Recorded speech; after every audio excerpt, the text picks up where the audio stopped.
The rugged hills of western Pennsylvania, once the home of the blue-collar mill and mine worker, today is only an occasional coal barge.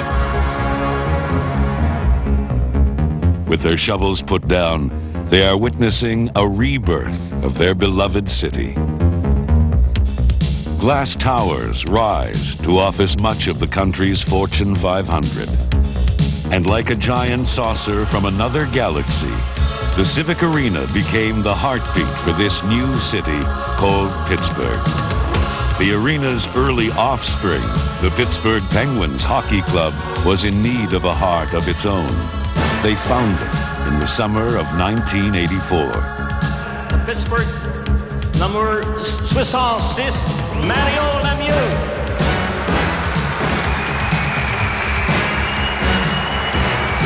Pittsburgh playing Mario Lemieux without one net.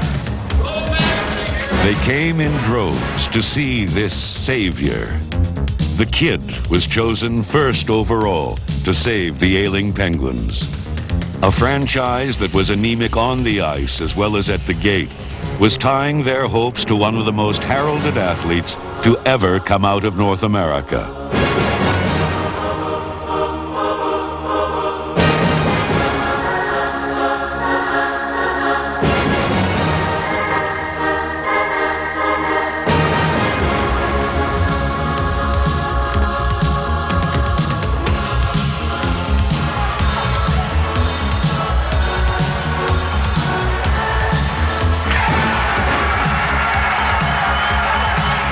For a city that dearly deserved one, this fairy tale came true.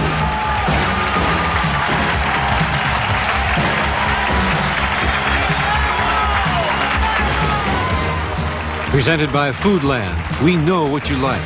By Equibank, your straight talk bank. And by WPGH TV 53, your super movie station. And by Stroh's and Stroh's Light. Stroh's is spoken here. At 17, Mario had played to standing room-only crowds at Laval as he shattered Guy Lafleur's scoring title with 282 points in a season. Claude Fournel signed Mario to his junior team. When he first joined us, he was showing so much talent that we could see that we had one of the greatest hockey players that Quebec had ever produced. Fournel scouted Mario as a 15-year-old in a playoff game. He still remembers it. He was slashed viciously on the wrist, and it really swelled up. But he had the determination to come back in the game. It happened in the first period. Came back and set up the winning goal. That's the type of man he was.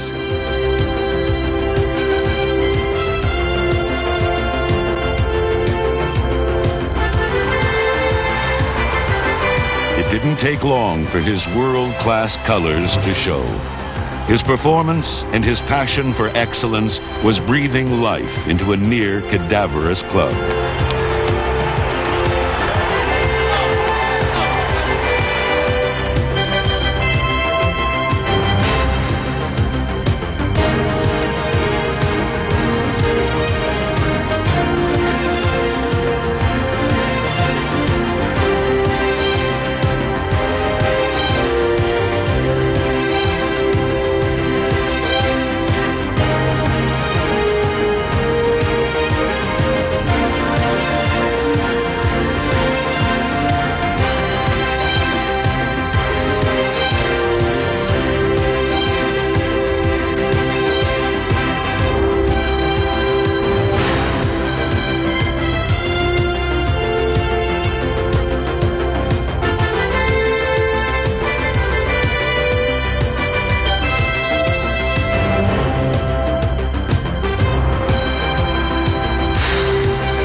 pride of Quebec province, Mario dreamt as a boy about playing for perennial Cup champion Montreal. It was a dream. You grow up in Montreal, you see the Canadian winning Stanley Cups almost every year at that time when I used to watch him, and players like Maurice Richard, Jean Béliveau, Guy Lafleur, all these great players that were probably the best in the world at that time. Fate would deal him to the last place, Pittsburgh Penguins. Yeah, that was tough, starting with the worst team in the league back in '84, but that was a challenge for me at that time. I was only 18, and I guess I didn't realize the pressure that was on me at that time. I just wanted to go out there and play hockey and have fun and try to build a good team around me and hopefully one year win the Stanley Cup. Mario was indeed living up to his reputation, but he was only 18, couldn't speak English, and missed home. That was very tough on me, but I had a chance to live with a family my first year, the Matthews, and they certainly helped me a lot to start my career in Pittsburgh. I was real young. I was only 18 years old. Didn't speak much English, and that was the toughest part. I went through some tough period the first 2 or 3 months, and after that I realized that I had to get out of it and learn language as quickly as possible and learn to live my life like that. Nancy Matthews could see the pressure that was put on Mario, the teenager. Being out of his country, away from his family, in a home with people he had never met before, he had a lot of adjusting to do. You can see a change in Mario, a difference in Mario from the time he began at age 18 to the man he has become at age 23. He's even more intense now, more determined now, works harder now. I just think he's become the team leader. Tom Matthews had heard that this young prodigy could turn it all around in Pittsburgh. When he first came in, I only had the prediction of Eddie Johnston, the general manager at the time, who described Mario as a franchise player. And I had no way of knowing that, of course, but it didn't take long to see that Mario would be a franchise player.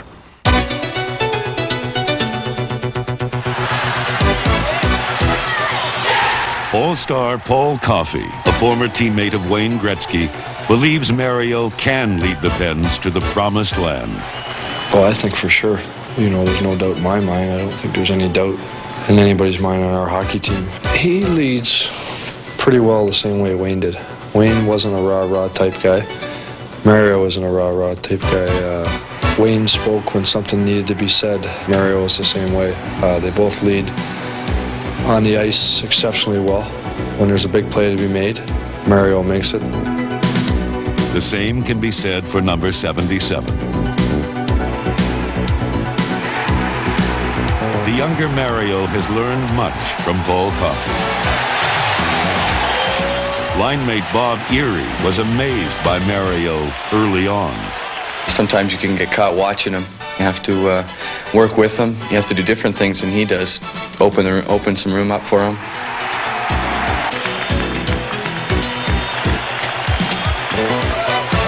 In the back-to-back game, he had a 7-point game. Night after a tough loss, just picked the team right up, and at a time when we really needed it. So Mario's really doing the job. He doesn't surprise me anything he does anymore. Penguin fans were itching for a real live hero who could solve an age-old hex, the Philadelphia Flyers. Mario was 9 years old the last time the Pens won in the Spectrum. This game would be no different.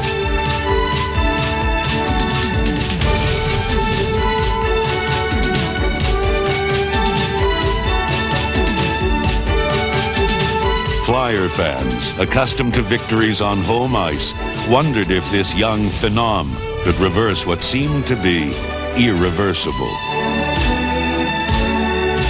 Rob Brown tried to get rid of the bad taste Philadelphia had left him.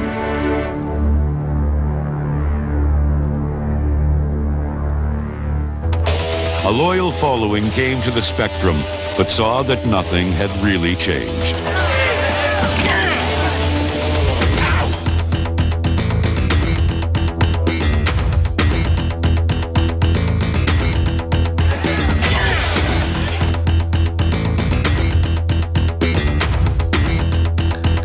building had become a source of pain and embarrassment to the Penguins. And for Mario, a bitter seed was planted.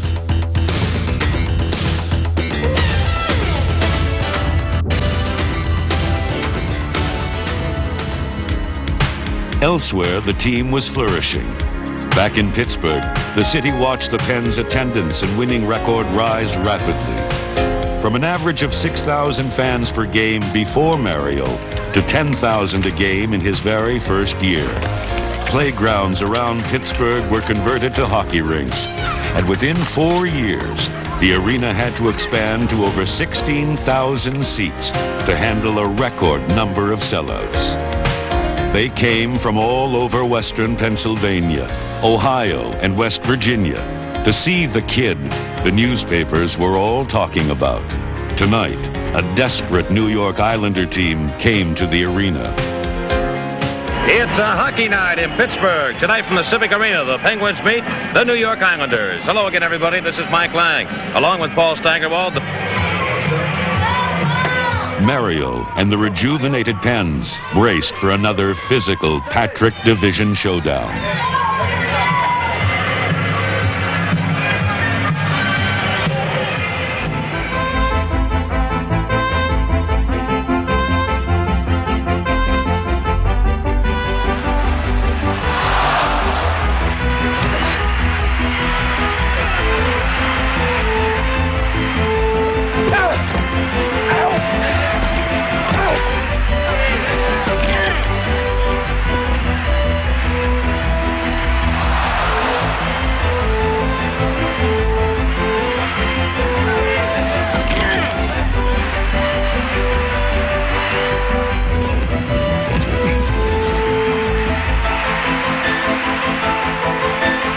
Pinpoint passing still wouldn't beat a hot Kelly Rudy.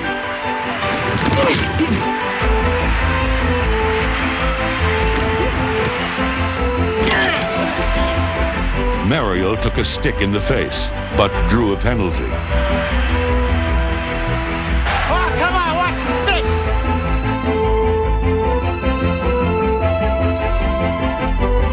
But minutes later, New York took the lead.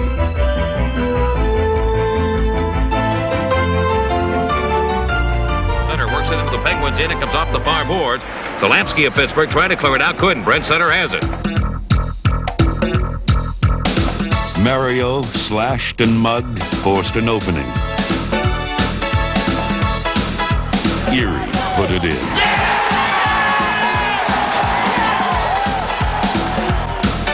Still down by 1, Penguin fans could feel the momentum changing. Coffey stood up Sutter. Frawley buried Rudy. And Mario tied it up.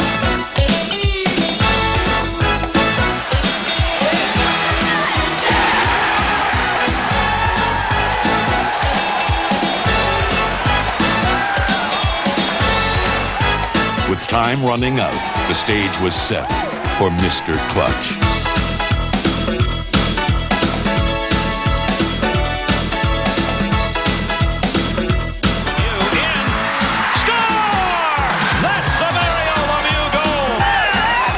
That one broke the Islanders. Moments later, the New Yorkers learned never to leave one man between Mario and the goal. That's Lemieux. He got it to him. 2 seconds. He shoots. He scores. It will count. And Penguin fans were singing a love song to their favorite son.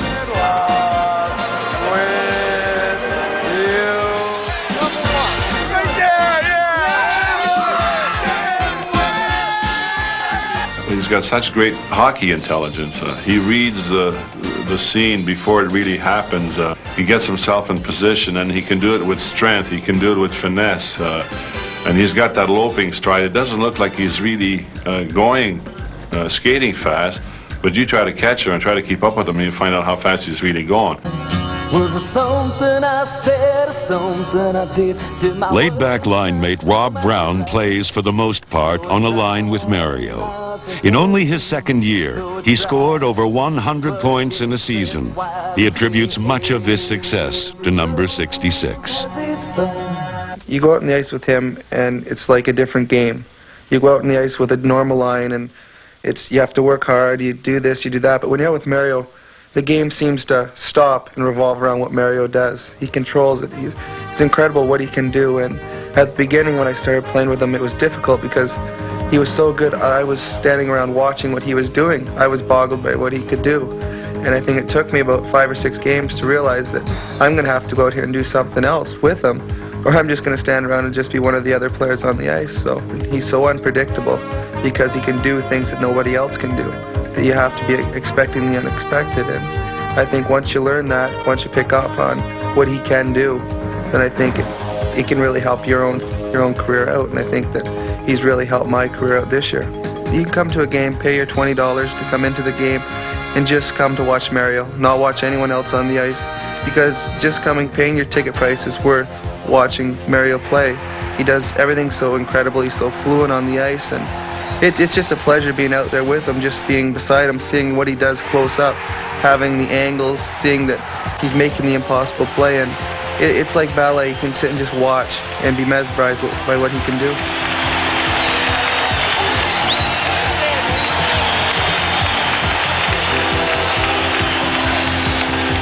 Not having the luxury of being surrounded by all-stars, Mario must perform his magic every night. For generations to come, they will talk about the man who seems to epitomize Vince Lombardi's quote, "Winning isn't everything, it's the only thing." Well, that's basically what it means.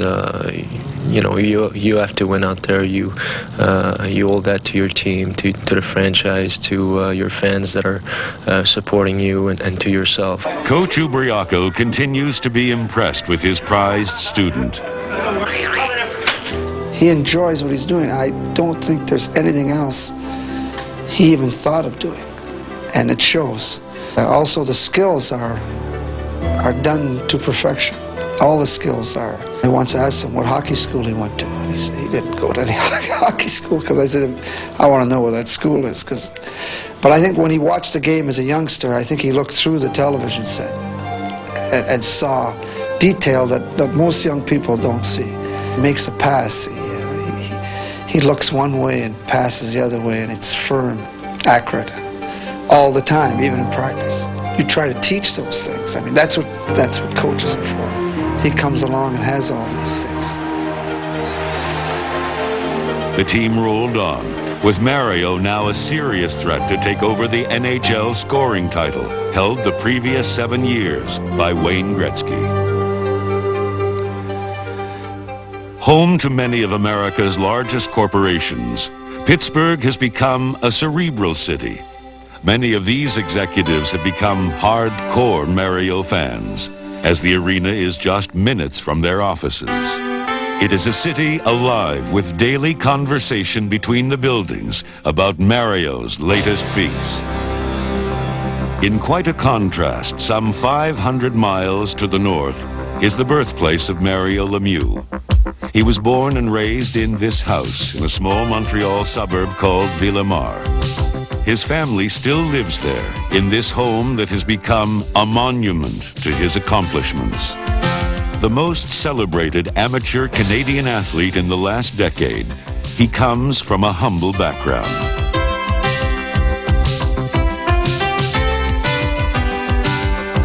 My mom and dad were always there when I needed them, and I played in a lot of tournaments when I was young, and didn't matter if it was 2 or 3 hours from my house or from Montreal. They were there and supporting me every time that I went through a bad period in my life.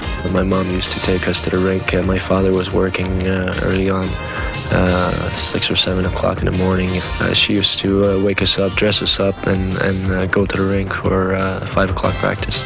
My father was certainly a big part of it. He always was there to help us to be better at it, and was behind us all the time. I guess I was real young when I was 10, 11, 12 years old. A lot of people used to talk about me in the paper, on the street, and I knew that if I kept working at it, I could be making a living at it.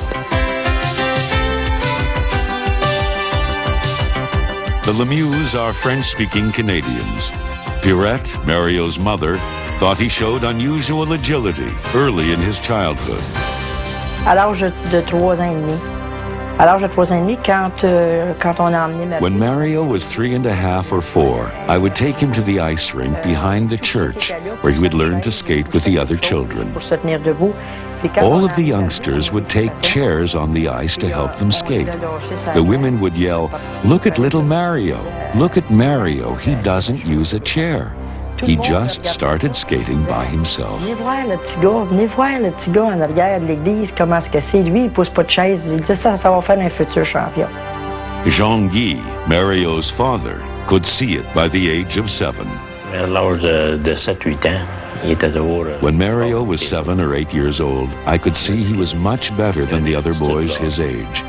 He seemed to take to the game naturally. Il déjouait l'adversaire facilement. Il faut aller compter facilement. Oldest brother Alain played in the NHL and in Europe. His brother Richard in the center knew Mario would rise to the top because of his love of winning. The first thing that he played with hockey or anything, the first time he played in each sports, he want to win, that's all. He want to win, no lose. Maybe in hockey, each tournament that he go, each game that he play, always is the best player, so he wins a lot of trophies and anything. This is the Lemieux basement, and the scene of a Mario and Richard prank on their cousin babysitter when Mario was 10 and Richard was 12. According to Richard, it was Mario's idea. We want to watch a hockey game. I think it was a Saturday night, so she wanted to watch a movie, so we said we want to see the hockey game. So we'll bring her down in the basement and we lock her in the bathroom so we could watch the hockey game. It was fun. Just behind the church, there was an outside rink. There was not a lot of ponds. It was about 2-3 minutes from my house, so I spent a lot of time there after school for 2, 3, 4 hours just skating around with the puck. I used to play against my brother all the time, the older brother, and I try to beat him one-on-one all the time and play with a lot of older people. Practice today back at the arena is a little different.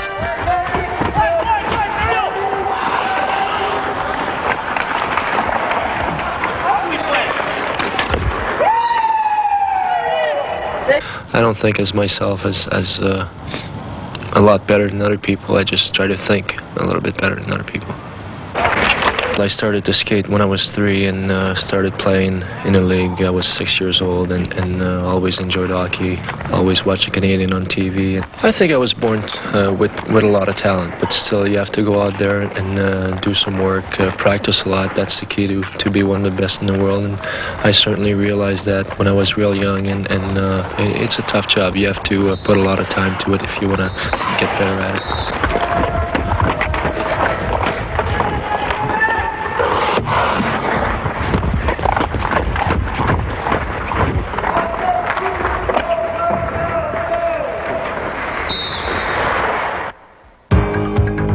Mario made more NHL history in a game against the Jersey Devils. He scored 5 different ways in an 8-point game. His foot and bounces right back. Checked away. Lemieux's out in front of the right run, trying to cut the angle off Lemieux and Broughton. Lemieux in. Score! That's a Mario Lemieux goal. We're playing the Pittsburgh Penguins here. They've got the full 2 minutes. Score! Mario Lemieux, the perfect trick. Lemieux. That's it. Field has Lemieux. He got it to him. 2 seconds. He shoots. He scores. And He has been an all-star every year he's been in the league. He was the leading scorer in the 1987 Canada Cup tournament and twice an all-star MVP. And in only his 4th year, accomplished the unthinkable. Replaced Wayne Gretzky as the top scorer and league MVP. Mario Lemieux.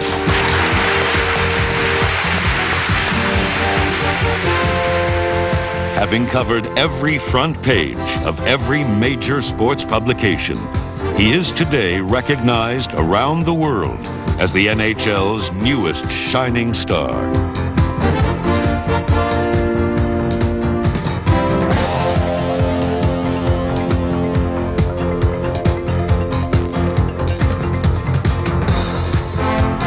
The words which were previously unspeakable were on the front page of Sports Illustrated.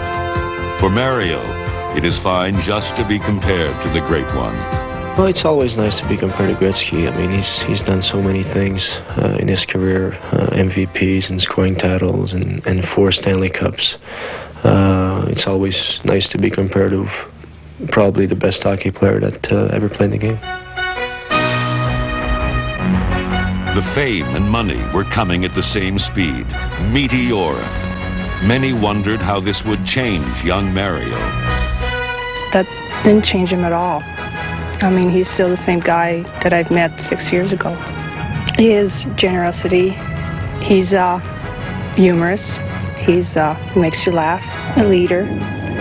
He's very optimistic. He's just a great person. I would say that I admire him. When Mario was still in juniors, he was to meet Natalie on a blind date. She was to come to his hockey game. The real story behind that fateful meeting may never be known. Well, he makes a joke about this. I say, yeah, he saw me through the glass, in the stands, and I say, because I was there, he had 3 goals and 2 assists. And then he says, oh no, that was my average, typical game. So then I just say, yeah, right, thanks a lot. Well, she was a big part of it, I guess. That night I knew that some girl was coming at the rink to see me play, and I had a big night. I think I had 3 goals and a few assists, and went for dinner after with her and started dating, and it's been 6 years now since we've been going out together. One thing is for sure, the character wearing number 66 will never make it as a travel agent. I had made some plans with some people I knew in Pittsburgh, and we went down there with my girlfriend Natalie and my brother and his wife, and the hotel was about 2 months away from being built, and we just went somewhere else, I guess. In Pittsburgh on a game night, Penguin fans believed Wayne's successor had already arrived. He is not very much of a braggart. In Pittsburgh, people respect that. Best sports player in town, everyone looks up to him. His attitude, he loves the game. And he's brought hockey back to Pittsburgh. He's great. He's just as good as the great Gretzky. If he had a magic wand, it's about the same difference. Every night he does things that are better than you can believe. Mario! Mario! Mario! Mario! Mario! On this night, Mario was repaying a favor to the Rangers.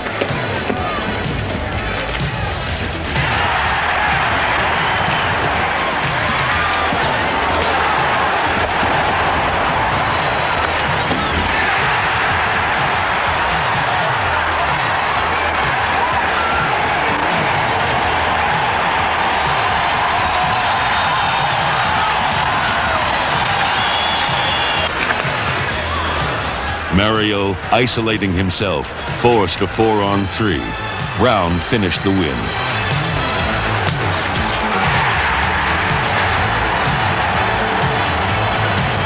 Just another night's work for number 66.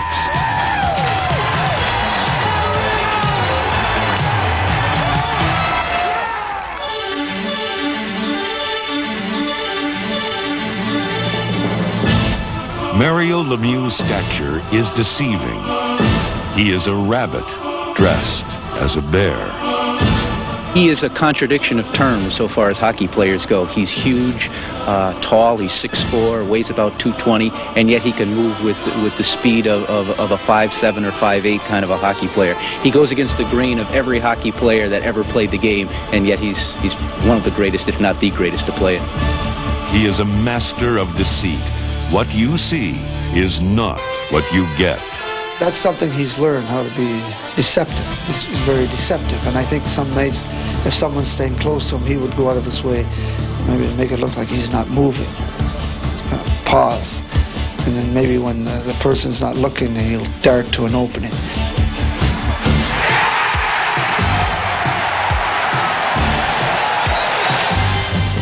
It's a big part of my game. Acting is a big part of my game, especially when there's people on me. I try to take him away from the play as much as I can and try to put him to sleep for a couple of seconds and then jump back into play when I see the opportunity. And certainly the way I play out there, I have to use it.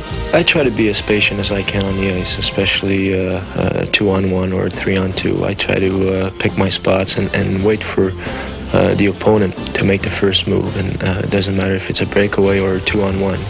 I'll always wait at the last second, make the defenseman make the first move or the goalie, and then make my move. Another defender woven into his tapestry of deception.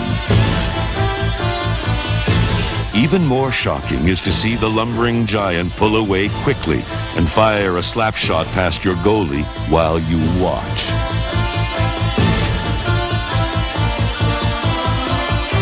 His ploy behind the net is obvious, but it still works. Wayne Gretzky uses a similar tactic.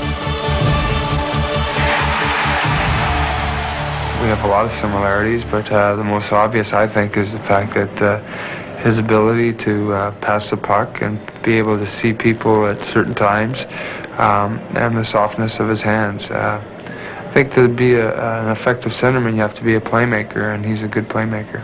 Everybody plays differently, you know.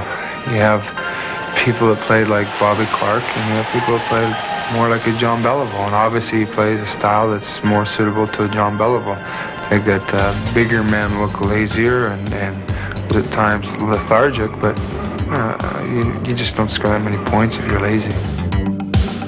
His presence alone draws extra attention. This is all the edge the Penguins need some nights as one or two men are open.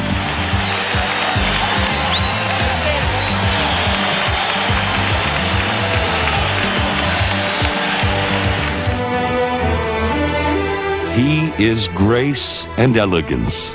Filmed at normal speed, he is intimidating. In slow motion, he is magnificent.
Although Mario is not the outgoing type, tonight he plays waiter at a worthy charity. He admits he is not Mr. Nightlife. Oh, yeah? And he said, all right. Pretty boring. Very quiet. I like to spend a lot of time by myself. Very private person. I don't go out a lot for dinner. I try to stay home by myself with Nally as much as I can and just watch TV, do things together. Like to meet Jim Richardson. Jim. Bill Meyer. There you go. Thank you. You're welcome. How you been? How you doing? Pleasure. Hi. How you doing? Nice to meet you. All right. Got everybody? Woo. You guys want some wine? Try to get some wine. Is there Dom Perignon? Yeah. Champagne? $31, 24. You guys can afford it or what? Did you arrange that or what? Huh? You got a little flow in there, didn't you? Much of his humor is reserved for those he knows. From childhood, he has been an excellent mimic. You can't imitate my father when he's nervous or he talk about something. Watch him, he said, look, I'm gonna do the same thing. So. Like myself, I don't have very much beard, and I remember when he was with us, he used to come in my office and pretend that he was shaving the way, I would shave, because I didn't have any beard, and he didn't have any either at the time. A legitimate 4 handicap during the summer, Mario's second sport is golf. After his career in hockey, he wants to become a professional golfer, and he really is working real hard. He golfs every day during the summer. I kind of see him more often during the winter than the summer. For Mario, it was time to be rid of a bitter seed. He traveled to Philadelphia for some unfinished business. Well, as we look at it, the Penguins have not won since January of 1974. The streak now has reached 42 games. They've lost 39 and tied 3 during that span, including 2 losses here this year. For many of the Penguins, the spectrum was filled with ghosts of years past. For Mario, it was one more dragon to slay. I don't sleep very well before a game. I usually go to sleep at 3, 4 in the morning. I can't even close my eyes before 3 or 4 in the morning. All I want to do is go to the net. Doesn't matter if I take a check or I take a bad slash going to the net. I have to make it. The one nagging task was to beat this man and this team in this building. The game began as all the others had. Strange things happen to you at the Spectrum, even when the play is over.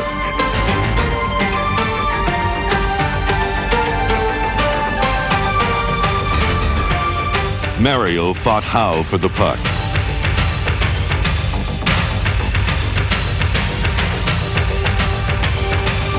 He finally left it on the doorstep for Erie while he was taken down. Mario was on fire and drawing double coverage. The crease was wide open.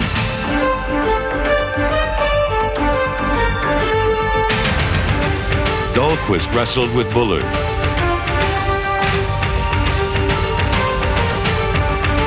Hillier flattened Mellenby. And Dahlquist forced Howe from the game with this hip check. Mario flicked off 230-pound Tim Kerr and took control of the game as he began a magical spin through the Spectrum that almost brought the house down. The Pens were riding Route 66 straight through the heart of South Philly.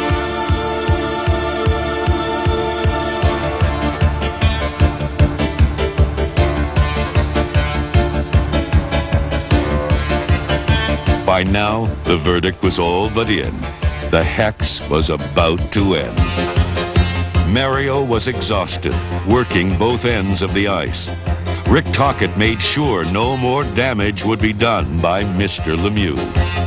The Flyers wouldn't go down easily, and Mario had to get involved.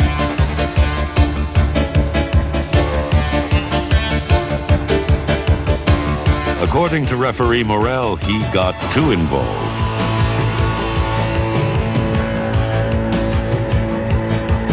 Finally, a delay, then a burst of speed, and the defenseman had only one choice. The puck dropped harmlessly off the post. Mario had the Flyers in disarray. Moments later, Dan Quinn, left all alone, went in on Hextall. It was a 5-3 win and a giant monkey off their backs. It was one more hurdle cleared by the kid from Villemar, who is clearly on a mission. I like to be the best and show people that I could be one of the best in the world, and that's how I go by playing hockey. The name Lemieux in French means the best, and I think Mario's trying to prove that. His hard work was paying off. He was witnessing the birth of a team that now believed in themselves. Mario had taken a last-place team into the playoffs for the first time in 7 years.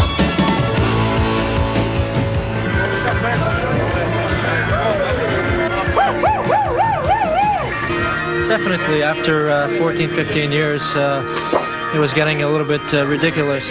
The ridiculous was now history. The curtain is rising on a new era in Pittsburgh hockey. The Civic Arena has now become the latest monument to his accomplishments. Penguins! We got a winner tonight.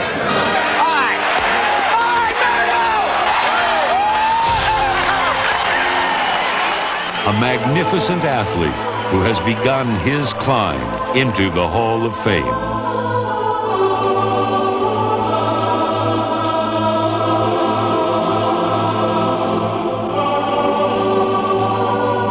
When you talk about hockey, you know, you talk about the Gordie Howes, the Rocket, the Gretzky, you know, the Bobby Orr, and I think in the years to come we'll talk about the Lemieux. I think maybe he's one of the best ever play hockey.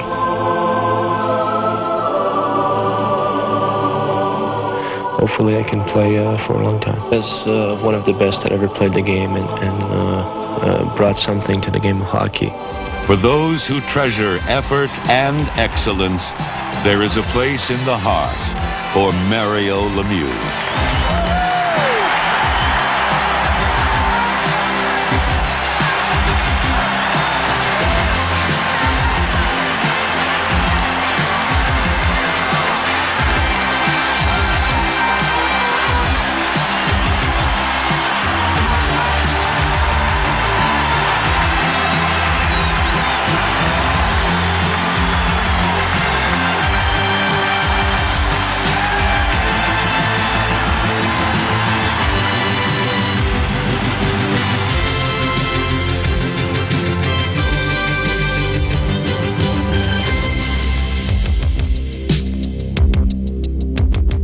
Presented by Foodland, we know what you like.